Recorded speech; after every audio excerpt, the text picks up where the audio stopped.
melanjutkan pelajaran kita dalam bab tahsin tilawah Al-Quran. Yang pada pertemuan kemarin kita sudah mulai makhraj secara umum, ya. Jadi secara umum kita sudah mengetahui tentang letak-letak huruf-huruf Al-Quran atau yang biasa disebut huruf hijaiyah. Kemudian setelah itu baru kita masuk kepada sifat, ya. Sifat yang kita masuk kemarin baru dua sifat utama yang kita sebut kemarin dengan jahar dengan hamas. Baru kemudian insya Allah kita akan sempurnakan sifat-sifat tersebut pekan ini atau pertemuan ini. Kemudian setelah itu baru kita masuk kepada contoh-contoh pembacaannya di dalam membaca ayat-ayat Al-Quran, ya. Setelah teorinya cukup, nanti akan disempurnakan langsung dengan praktek, dan terutama dari praktek tersebut adalah langsung membaca Al-Quran. Karena tujuan kita belajar ini agar bacaan Al-Quran kita bisa disempurnakan dengannya. Oke, baik. Makhraj ada berapa kemarin? Makhraj ada 17 tempat, 17 titik yang keluar darinya berapa huruf? Keluar darinya 29 huruf hijaiyah atau huruf Al-Quran. Baik, kemudian semua makhraj tersebut tidaklah bisa disempurnakan suara hurufnya, bunyinya ketika kita ucapkan, melainkan dengan sifat-sifat hurufnya, ya. Yang kemarin kita sudah pelajari ada dua kelompok sifat, yaitu jahar dengan hamas namanya. Sebagian huruf termasuk kelompok hamas, sebagian huruf termasuk kelompok jahar, ya. Yang hamas apa kemarin artinya? Hamas itu adalah huruf-huruf yang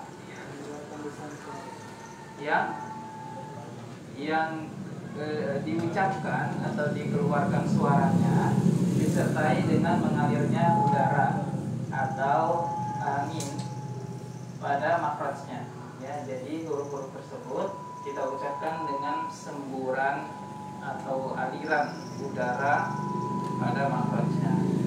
Hurufnya ada berapa? Serahu, syamsun, sekali 10. Hurufnya 10. Baik, coba kita tes hurufnya dari mulai ta, ya, ta. Ta, ti, tu, at. Ayo.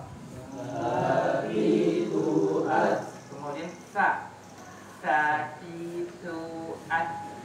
Ta, ti, tu, at. Kemudian ha. Ha, hi, hu, ah.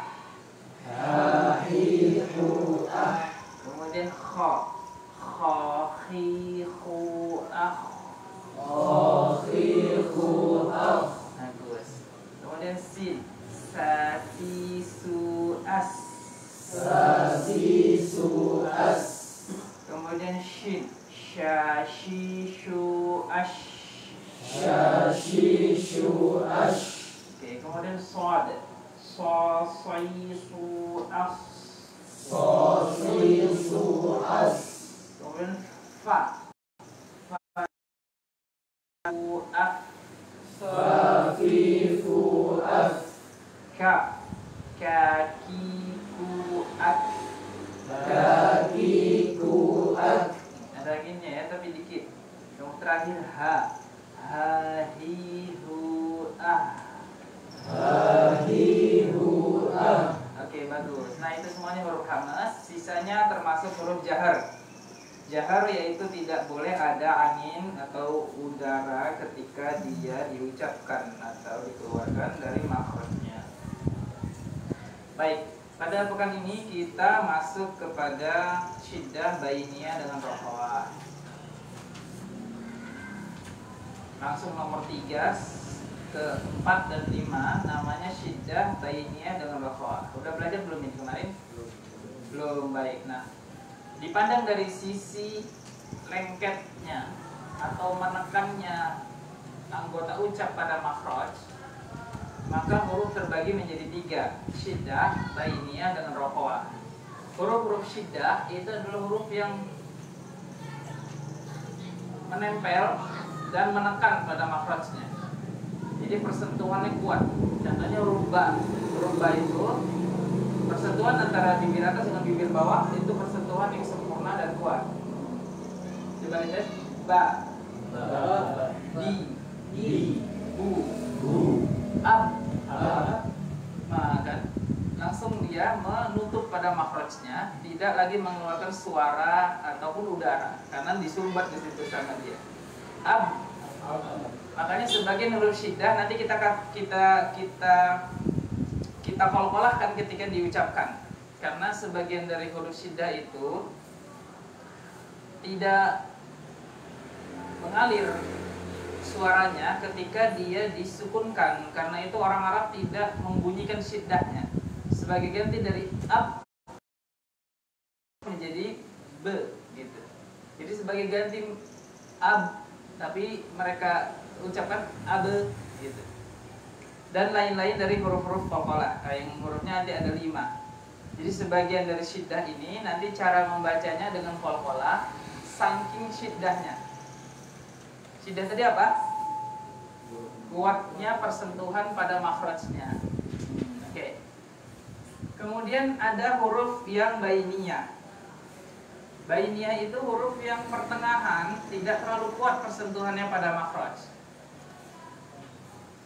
Huruf-huruf ini nanti tidak langsung berhenti ya, karena itu tidak dikolkolahkan, tetapi memanjang sedikit.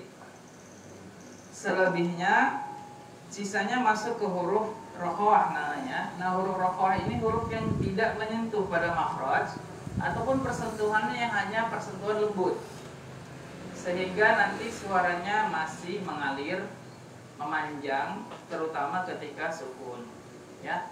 Baik, nah jadi 3 sifat ini, syiddah, bainiyah dengan rokhawah ini hanya ketara dalam pengucapannya ketika huruf itu disukunkan. Ketika dia fathah kasroh dengan dhammah, tidak ada perbedaan antara ketiga sifat ini. Contohnya tadi huruf ba, kita mengucapkan fathah kasroh dengan dhammah, dengan huruf bainiyah ataupun dengan huruf rokhawah tidak ada perbedaan tempo ataupun perbedaan cara pengucapan, tetap sama. La, bi, bu. Huruf bainiyah lam misalnya, la, li, lu. Huruf rokhawah misalnya ta, yang pertama ya, ta, ti, tu. Nah, ini tidak ada perbedaan. Di mana letak perbedaannya? Perbedaannya terletak ketika dia dibaca sukun. Jadi sifat ini, ketiga sifat ini hanya kelihatan efek suaranya ketika huruf tersebut dibaca sukun.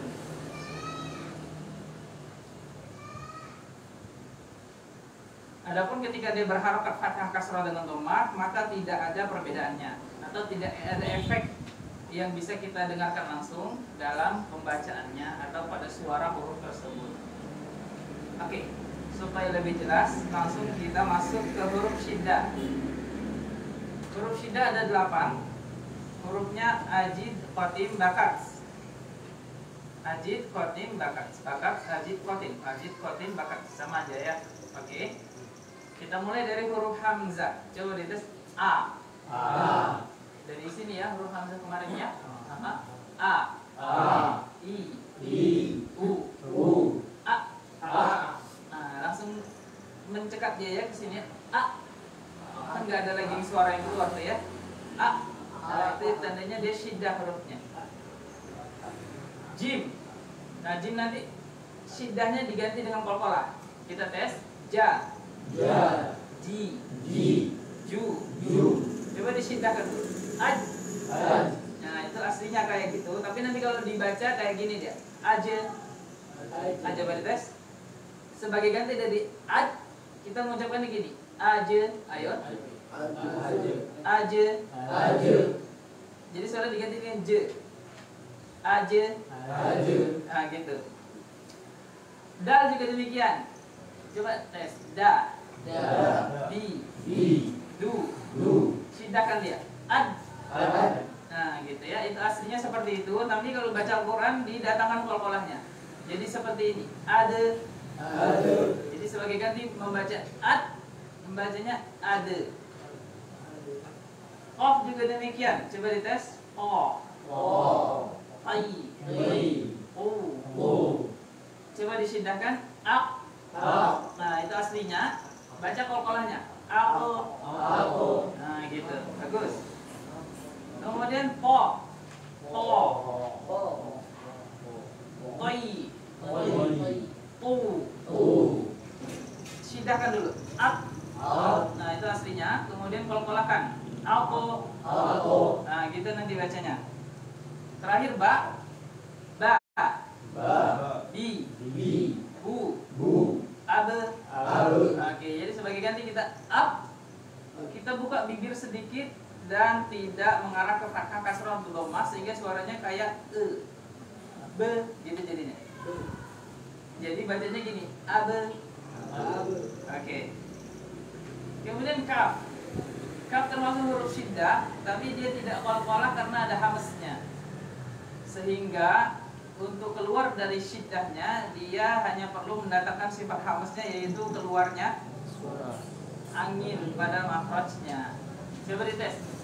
Ka. Ki. Ku. Ak. Pertama syiddahkan dulu.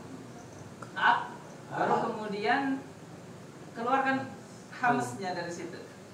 Jadi dia datang berurutan, tidak sekaligus. Nggak mungkin syiddah datang dengan hamz sekaligus. Nggak mungkin dia disumbat, tapi dari satu sisi dia harus mengeluarkan apa? Udara. Nah, itu nggak mungkin, mustahil. Istahala yastahilu mustahilun. Caranya adalah berurutan, beriringan datangnya. Pertama syiddahkan dulu ak gitu, baru kemudian keluarkan anginnya. Contohnya kayak gini. Ini jangan diikuti dulu ya. Ini kepanjangan sebenarnya, tapi supaya bisa mengilustrasikan syiddahnya duluan. Ak. Setelah itu antum bocorin sedikit atau ditarik dikit supaya ada angin keluar di situ. Ak. Gitu. Itu kepanjangan, tapi nanti dikit aja ya. Ak. Nah, gitu. Dengar apa enggak? Suara angin tapi karena dia nggak begitu keras jadinya, atau kalau ada kipas angin biasanya dia justru samar karena suara hamzah suara angin. Dia ketutupan kalau ada suara angin yang lain. Oke, coba dites. Ak. Tapi ak dulu ya, jangan ak. Nah, itu nggak ada syiddahnya. Di ak kan dulu. Ak. Nah, baru keluar kayak hamzahnya di situ. Oke, gitu caranya, tapi itu berurutan dengan cepat tentunya, tidak kelewat lambat kayak tadi kan contoh. Demikian pula huruf ta. Ta juga demikian. Coba dites ta, di, tu, at. Nah, kemudian ada anginnya. At. Dikit aja anginnya. At. Nah, gitu. Nah, gitu caranya. Nanti kita praktek caranya sekarang. Jadi dia termasuk huruf syiddah, kaf dengan ta, tapi dia tidak qalqalah karena dia ada hamznya. Adapun huruf syiddah yang enggak ada hamznya, dia tergolong huruf qalqalah. Karena sifat yang sangat menekan pada syiddah tersebut tidak enak dibaca dan orang Arab menggantinya dengan qalqalah. Karena Al-Quran itu turun dengan bahasa Arab, maka pembacaan Al-Quran diikuti cara orang Arab mengucapkan huruf-huruf ini, yaitu dengan cara qalqalah. Gitu ya. Orang Arab dulu ketika Al-Quran turun, mereka mengqalqalahkan huruf-huruf ini ya. Misalnya mereka memanggil Adnan, misalnya namanya si Adnan. Adnan, ya Adnan gitu, ya. Diqalqalahkan sama dia. Dan seperti itulah Al-Quran turun. Oke, syiddah udah ngerti?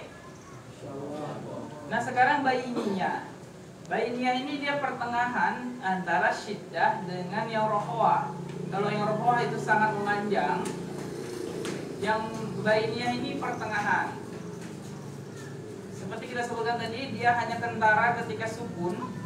Jadi huruf-huruf bainiyah ini yang 5 ini, lin Umar, ini adalah huruf-huruf yang tidak terlalu memanjang ketika sukun, tapi tidak pula langsung berhenti seperti syiddah. Oke, contohnya huruf lam. Coba dites. La, li, lu, al. Nah, ada suara il, nah gitunya dikit ya. Dia tidak langsung berhenti, tidak al. Nah, itu syiddah namanya. Ini dilembutin dikit, jadi dia ada pemanjangannya dikit, tapi jangan kepanjangan, jangan jangan gitu. Al. Nah gitu ya. Jadi sebelum dia ngerem ada pemanjangannya dikit suaranya. Al. Demikian pula nun. Coba dites. Na, ni, nu, an. Nah, ada dikit. Ain. Ain juga ada bainiahnya. Coba dites. A, ain, au, a. Ada bainiahnya di situ. Enggak langsung berhenti, enggak enggak gitu. Itu syiddah namanya. Dia Bisa enggak? Bisa? Iyyaka na'budu. Coba baca. Iyyaka na'budu. Gitu. Dia ada bainiahnya. Jangan kana budu. Gitu ya. Kana budu. Ada bainiah di situ. Ingat itu. Mim. Ya, coba dites. Ma, mi, mu, am. Jangan kepanjangan, jangan jangan itu kepanjangan, itu nanti masuk ke rokoh dia. Jangan pula langsung berhenti jangan gitu, tapi nah, dikit aja ya. Bainiyah itu artinya diantara. Jadi antara yang ini dengan yang itu. Habis ro, terakhir ro, coba dites. Ro, ri, ru, au. Ya itu letak bainiyahnya. Tidak seperti huruf R. Kalau huruf R kan dia bisa memanjang R gitu kan. Nah, ini dia ro ya. Manjangnya dikit aja. Au. Nah gitu. Jangan kepanjangan. Oke, selesai dari bainiyah. Selebihnya masuk kepada huruf rofoah namanya. Huruf rofoah ini adalah huruf-huruf yang persentuhan pada makrotnya sangat lemah. Penekanan atau tekanan pada makrotnya lemah, atau bahkan sebagiannya tidak menyentuh, seperti huruf shin, huruf ya, nggak ada persentuhan yang jelas pada makrotnya, alias pertengahan lidah itu tidak langsung nempel ke langit-langit. Nah ini yang membuat dia memanjang suaranya ketika dibaca sukun. Ingat ya, ini efeknya hanya ketika sukun di 3 ini aja, 3, 4, 5 ini. Syiddah, rofoh, dan bainiyah itu hanya kentara ketika sukun saja, ketika hurufnya dibaca sukun. Oke, kita coba yang sta. Di mana letak makhrajnya? Ujung lidah ketemu ujung gigi seri atas. Coba lihat. Ta, ti, tu, at. Ada pemanjangan di situ. At. Oke, ada nggak pemanjangannya? Ha, hi, hu, panjang ya. Kho, khi, hu, gitu. Panjang dia. Panjang, jangan langsung berhenti, jangan jangan gitu. Tapi panjang. Zal saudaranya sa ya di ujung lidah. Coba lihat. Za, li, lu, al. Panjang ya. Panjang. Zai, za, si, su, az. Nanti kalau baca Al-Quran nampak kita praktekkan ya. Sin, sa, si, su, as. Jadi kalau baca basmalah itu jangan bismillah, tapi bismillah. Ada pemanjangan di situ, ada rofuah di situ. Ada yang bainiyah, lam. Jadi membacanya dengan sifat-sifatnya. Dan di situ nanti keindahan bacaan. Keindahan bacaan itu adalah ketika kita menerapkan 3 sifat ini. Artinya yang sukun jangan langsung rem bacanya. Ada yang bainiyah, ada yang rofuah, ada yang qalqalah. Ya, keindahan di situ letaknya. Shin, nah ini banyak ya. Coba lihat sya, Shi, Shu, Ash. Nah, panjang dia. Ila fi Quraisy. Nah, coba dites. Ila fi Quraisy. Nah, ada gitu nih, agak kepanjangan. Ish, gitu aja dia. Ish. Nah, gitu ya. Oke. Shad. Coba dites. Soi. Su. As. God. God di mana letaknya God? Tepi lidah bertemu dengan siapa? Gigi geraham atas, baik kanan atau kiri, atau dua-duanya kalau misalnya sudah mahir. Kalau enggak, salah satu aja dulu nggak apa-apa, soalnya sudah pasti insya Allah. Baik, huruf God ini pertemuan tepi lidah dengan dinding gigi geraham. Coba antum pertemukan lidah dengan dinding geraham. Pertemuannya kuat atau lemah atau pertengahan? Lemah.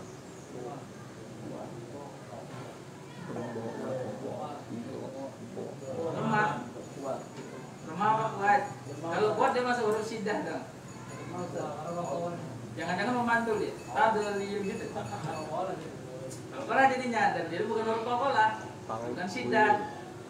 Oke. Apa jawabannya? Jawabannya ada di buku ini sebenarnya. Udah baca belum? Enggak dibaca. Huruf tadi itu cara mengucapkan spesial dalam bahasa Arab. Kalau yang lain itu dengan membuka ataupun menutup, dengan melepas ataupun menggabungkan makhraj atau anggota ucap. Adapun dot tidak diucapkan dengan seperti itu. Khusus untuk huruf dot diucapkan dengan cara menggesek pada makhrajnya. Oke, kita ibaratkan huruf ba. Huruf ba, bibir antum. Kebayang bibir enggak? Kebayang ya, bibirnya di depan. Oke, dia diucapkan dengan cara melepas dan menutup. Contohnya ketika fathah, pertama dia ditutup dulu. Coba ditutup, kemudian baru dibuka kan? Ba. Gitu kan? Coba kasroh. Bi. Kan ditutup dulu dia kan? Bener apa enggak? Tutup lagi bibirnya. Bu. Gitu kan? Kemudian kalau sukunnya dia tadinya terbuka, baru ditutup. Abe. Nah, gitu ya. Kalau dengan qalqalahnya, kalau nggak pakai qalqalah, ab. Begitu aja. Nah, itu semua huruf kayak gitu, kecuali apa? Huruf dad. Bagus. Huruf dad tidak dengan cara menempelkan dua anggota ucap, tapi dengan cara menggesekkan. Jadi dia memanjang pada makhrajnya, namanya istitolah. Pernah dengar istitolah? Belum pernah dengar? Aneh-aneh di sini istilahnya ya. Kalau belajar hadits kan nanti udah tahu istilahnya ya. Ada sahih, dhaif, hasan ya. Apalagi maudhu, tahu nggak maudhu? Nggak tahu ya. Oke. Kalau istilah fikih tahu ya. Istilah fikih mubah, makruh, tahu ya. Nah ini istilah Al-Quran. Nah kayaknya perlu belajar lagi. Tapi ini istilah mu'tabar ya. Mu'tabar itu artinya dia yang sudah mu'tabar itu apa ya? Dikenal luas di dunia membaca Al-Quran. Oke, apa tadi nama sifatnya? Istitolah. Bagus. Istitolah itu adalah memanjangnya makhraj, karena makhrajnya tidak dengan pertumpuan, tetapi dengan pergesekan. Oke, makhrajnya di mana tadi kita bilang? Perhatikan dulu ke depan. Di mana makhrajnya? Ada di buku ada. Nanti lihat di bab huruf ya. Dipelajari di situ. Di mana tadi? Tapi lidah bertemu dengan dinding geraham. Gigi geraham atas. Oke. Nah, ini lidahnya, ini tepinya ya. Dan kita ibaratkan itu sebelah kiri. Jadi ini gigi gerahamnya. Di sini dia kira-kira. Oke. Kebayang nggak? Nah, huruf dot diucapkan tidak dengan cara menempel, tetapi dengan cara menggesek dari arah belakang ke arah depan seperti ini. Bo, boi, bu, al. Nah itu dia. Rokohnya terletak di situ. Kenapa dia bisa rokoah? Karena dia bergesekan antara tepi lidah dari arah belakang ke arah depan. Kalau misalnya dia syiddah, dia gitu kan, gitu ya. Oke, jadi baru syiddah dia. Ini enggak, dia dengan cara menggesek, makanya terjadi rokoah di sini, bukan terjadi syiddah, bukan terjadi kolkola. Paham apa enggak? Jadi cara mengucapkan dengan sukun seperti ini. Out. Makanya ketika membaca Al-Fatihah, walau dhalin fi tadlil. Apa itu awalnya? Apa itu awalnya? Fi tadlil itu awalnya. Awalnya apa sebelumnya? Alam yaj'al kaidahum. Alam yaj'al kaidahum fi tadlil. Nah gitu. Rokoh di situ dia jadinya. Rokoh tadi itu apa? Memanjangnya suara ketika sukun, tidak langsung berhenti. Jadi tidak boleh tadlil. Tapi harus memanjang seperti ini. Tadlil. Nah, ada suara pemanjangan pergesekan lidah dari arah belakang ke depan. Tadlil. Nah, gitu. Nah, itu kenapa huruf dad termasuk rokoh. Paham atau enggak? Enggak paham kan? Baru kali ini dengar kan? Makanya belajar. Tapi ini mau tabar ini di dalam dunia Al-Quran ya. Sampai sini paham? Lanjut apa enggak? Lanjut ya. Nah, nanti kalau nggak paham lihat rekamannya atau baca bukunya. Kemudian huruf dha, di mana letaknya? Sama seperti sa dengan zal. Ya, ujung dengan ketemu ujung. Coba dites. Za, ulang.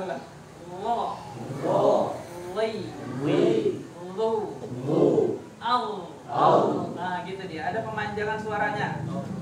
Koin juga demikian. Coba dites.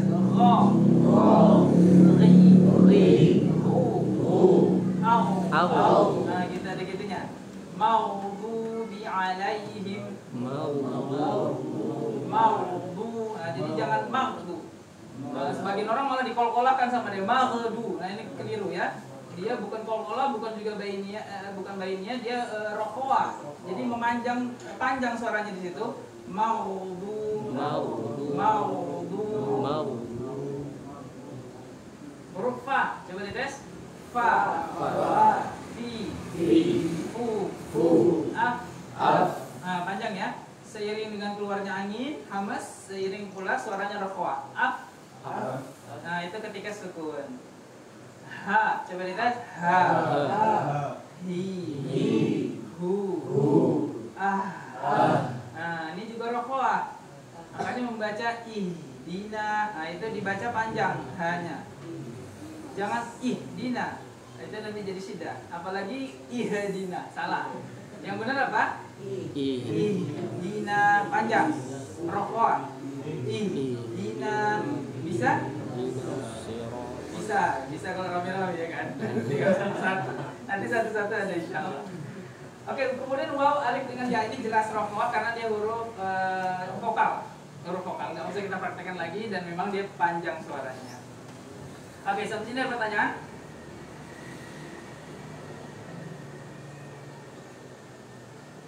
Apa tadi nama sifatnya? Ya, lawannya syiddah dan satu lagi di antara keduanya yaitu bainia. Oke, bagus.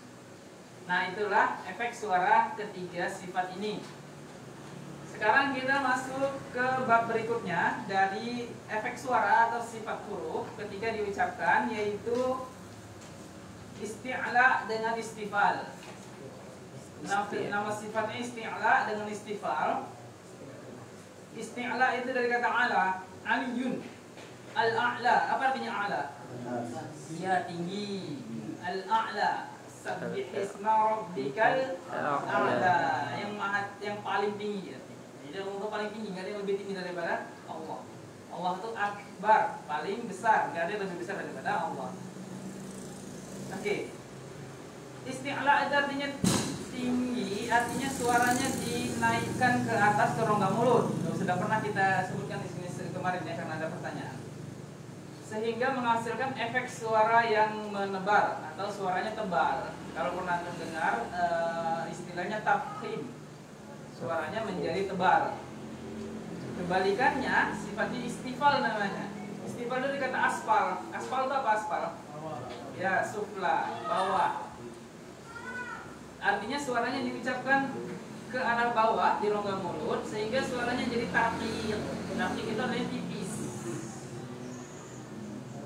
Jadi istilah akan menghasilkan tafkhim, suara tebal. Kebalikannya istifal akan melahirkan atau menghasilkan taqiq, suara tipis. Itu kesimpulannya. Nah, oke, sekarang kita masuk kepada huruf-hurufnya. Hurufnya hanya berapa ini? 7. Musodautin qil. Dikecualikan dari ketiga ini, dikecualikan dari ketujuh ini ada 3 huruf. Enggak 3, 5. 4. Dikecualikan dari 7 ini ada 5 huruf yang bisa tebal bisa tipis. 4. Hah? 4. 4. Itbaq. Mana? Itbaq. Oh, bukan, ini nanti, ini 8 dan 9 nanti. Ini kita membahas sifat 6 dan 7. Jangan nengok yang 8 9 dulu. 8 9 nanti dulu. Kita sedang membahas 6 dengan 7. Dikecualikan dari 6 dan 7, ada sifat yang ada huruf-huruf yang bisa tebal, bisa tipis. Dan itu pembahasannya tersendiri nanti. Kita bahas saja dulu yang tebal selalu dan yang tipis selalu. Adapun yang bisa tebal bisa tipis pembahasannya tersendiri nanti di babnya masing-masing. Oke. Sekarang kita belajar cara menebalkan huruf. Huruf-huruf Al-Qur'an ditebalkan dengan cara menggemakannya ke langit-langit mulut. Tahu langit-langit? Baik, jika antum perhatikan bentuk mulut antum, bentuk mulut kita. Ya. Oh, dia berkata lagi ya. Bilang dulu sama tuan rumahnya, nanti ada orang Dari luar, Pak. Bisa? Bisa, Pak. Bang, apa mana? Welcome. Bukan? Lanjut aja? Oh iya, iya. Nah. Lanjut. Sampai mana tadi? Langit-langit mulut? Iya. Mulut langit kita Langit-langit mulut kita itu seperti gua bentuknya. Seperti apa? Cikung, ya kayak gua gitu. Nah, jadi rongga mulut kita ini kalau kita ibarat seperti rumah kosong, ya kalau kita berbicara akan menggema-gema di situ dia. Kalau rumah masih kosong agak perabotannya kan gitu kan, gema suaranya kan. Nah seperti itulah sebenarnya kita dalam mengucapkan huruf. Apabila suara kita arahkan ke langit-langit atas, maka dia akan menggema memenuhi seluruh rongga mulut. Contohnya seperti ini, coba dites. Digemakan apakan ke atas, suaranya dinaikkan ke atas, diarahkan ke atas, coba lihat.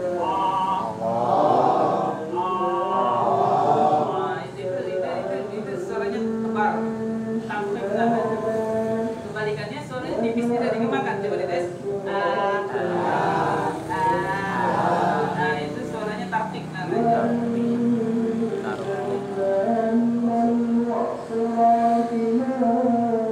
Makin keras ya. Kita lanjut apa enggak ya? Jam berapa menit lagi?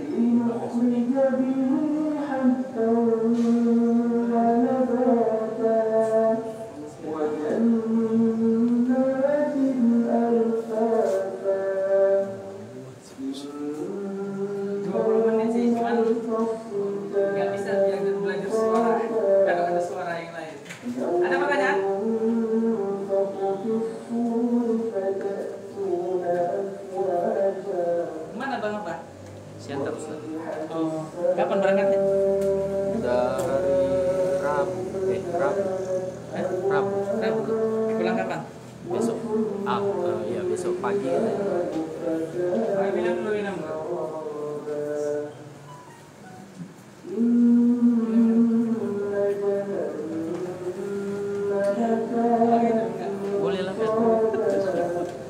iPad-nya juga.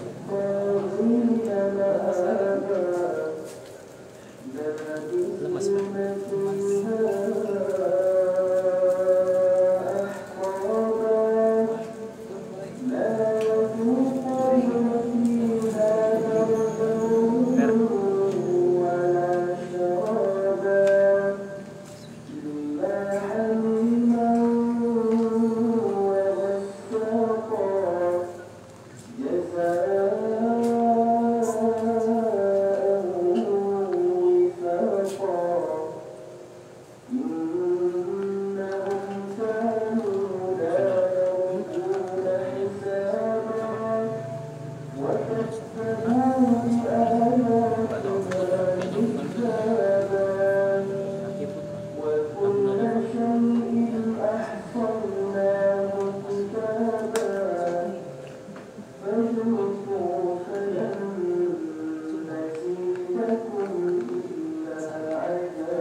يقول